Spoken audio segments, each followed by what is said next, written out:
Hey everyone, my name is Lizzie and today we'll be talking about the best material to ferment your alcohol. Is it glass? Is it plastic? And why not metal? Out of curiosity, what fermentation jar do you use? Do you use those 1 gallon glass jars or those 5 gallon plastic jugs? Typically, experienced homebrewers use the big 5 gallon plastic fermentation jar. To begin with, what is fermentation? Fermentation is the chemical breakdown of a substance by bacteria, yeast, or other microorganisms, typically involving effervescence, which is a fancy word for fizz or bubbles, and it gives off heat. In simple homebrewing terms, it's when sugar is transformed into alcohol. And how is it transformed into alcohol? Yeast eat the sugar and transform it. For those that say that glass containers are the best, the positive points for using glass are there are less cracks and scratches in glass fermentation jars. And less cracks and scratches means that there is less bacteria that can seep in. Because once there's cracks and scratches, you have to clean deep inside those cracks. And therefore, since it's glass, it's a smooth surface. And these bacteria, what they can do, they can cause mold or off flavors inside your home. Another advantage of using glass, there's less oxygen that can seep in the jar. And when there's oxygen, your homebrew can turn into vinegar. So we don't want that, and we want to seal it in this anaerobic fermentation, which means it does not include oxygen.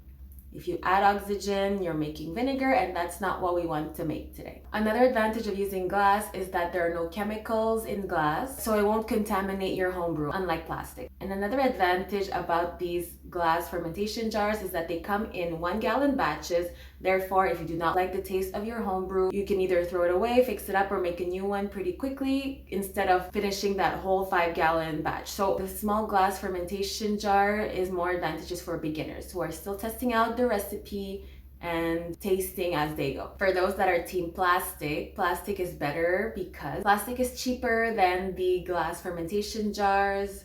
This is to purchase and also to ship because plastic is less heavy than glass. And you want to save a little buck here and there because home brewing can be expensive, but if you want the minimum ingredients to make your alcohol, you just need sugar if you don't already have it in your pantry, yeast, you can use baker's yeast, or if you want to have specific flavors, you can use EC11, 18 if you're making wine or champagne, and you need water. And if you're really low budget, instead of buying those fermentation jars with airlocks, because you do need an airlock in your fermentation jar or else there's a risk of explosion, what you can do is go to the dollar store and buy a fermentation jar and then just buy the cover with an airlock separately.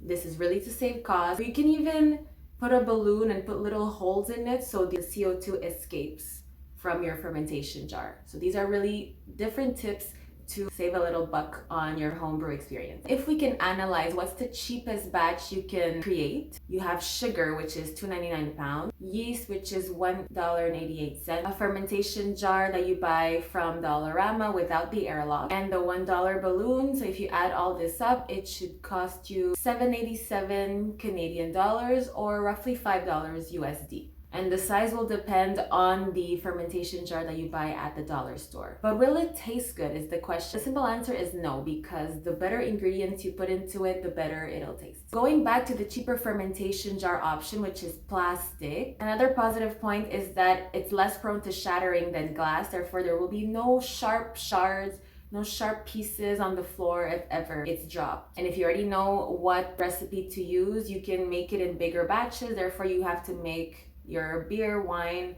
cider, or any other type of alcohol less often because you have bigger batches. And when you compare glass and plastic fermentation jars, you have to know how to maintain them as well because cleanliness is key. Without cleaning them, there is a risk of mold and of off flavors. Therefore, it's best to purchase the wide mouth jars. And these fermentation jars, another synonym is called carboys. And make sure you clean the lid because there's a lot of residue from the fermentation that's left on the lid. What about metal? We have these corporations, these brewing companies that use metal to ferment their beer.